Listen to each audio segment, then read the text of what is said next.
அந்த தறியில இழ அருந்திருக்கு பாரு. இல்ல மாமா. பாருன்னு சொல்றேன்ல. ஒழுங்கா அத சரியா மாட்டி வேலைய பாரு. வேலை பார்க்கும்போது வேலையில மட்டும் கவனம் செலுத்து. அத விட்டுட்டு சுத்தி வேடிக்கை பார்த்துட்டு வேலை செய்யாத. சாரி மாமா. நம்ம சங்கத்துல இருந்து வரோம் தம்பி. ஐயா தெரியுங்கய்யா, சொல்லுங்க. தம்பி நம்ம சங்கத்தை மதுரையில எக்ஸ்போல கலந்துக்க சொல்லி கூப்பிட்டுருக்காங்க. அப்படியா? இந்த வருஷம் எந்த ஊருங்கய்யா? தம்பி நம்ம மதுரையில தான் நடக்குது தம்பி. ஓ, ரொம்ப சந்தோஷங்கய்யா. அதான் அது சம்பந்தமான எல்லா விவரத்தையும் எல்லா தறிக்காரங்களுக்கும் கொடுத்துட்டு வந்துட்டு இருக்கோம்.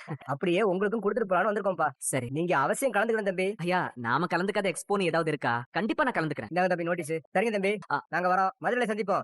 சரிங்க, சரி வாங்க. வரங்க தம்பி. வாங்க. அந்த ஆளை பாக்குறப்ப நல்ல வாட்ட சாட்டமா பெரிய உத்தியோகத்துல இருக்கிற மாதிரி தெரிஞ்சது. அவனையே அடிச்சு துரத்தி விடுறாங்கன்னா நீ எல்லாம் எந்த மூளைக்குடா? நீ எல்லாம் வாழ்க்கைய தொலைச்சிட்டு சும்மா தெரியறவன். அப்படி இருக்கிறப்ப எந்த பொண்ணுக்கு தான் உன்னை பிடிக்கும்? உன்னை எல்லாம் ஆனந்திக்கு பிடிக்கிறதுக்கு வாய்ப்பே இல்ல. தேவையில்லாம மனசுல ஆசைய வளர்த்துக்கிட்டு கஷ்டப்படாதடா ஆனந்து. நீ உள்ள போ செல்வி, நான் வரப்போ. இங்க என்ன பண்ணிட்டு இருக்கேனே? உள்ள போன்றல யாருக்கும் தெரியாம இங்க உட்கார்ந்து குடிச்சிட்டு இருக்கியானே? செல்வி, என் விஷயத்துல தலையிடாதன்னு எத்தனை தடவை சொல்லிருக்கேன் உனக்கு நானு. உள்ள போ, உள்ள போ. இத்தனை நாள் பகல்ல குடிக்காம தானே இருந்த. இப்ப திடீர்னு என்ன ஆச்சு உனக்கு? நீ நார்மலா தானே இருந்த. செல்வி, தேவையில்லாம என்ன கோவப்படுத்த. உள்ள நான் கேக்குறேன்னு கோச்சுக்காத. நீ ஏதோ ஒரு பொண்ணை லவ் பண்றதானே? நான் வேணா அவங்க பேசி பாக்குறேன். என்ன பிரச்சனையா இருந்தாலும் நான் தீர்த்து வைக்கிறேனே. இல்ல அம்மாவை வச்சு கூட அந்த பொண்ணிட்ட பேசலாம்ல. அதுக்காக இப்ப பகல்லயே குடிச்சா எப்படி? இந்த வீட்டுக்கே வரக்கூடாதுன்னு நினைக்கிறேன் நானு.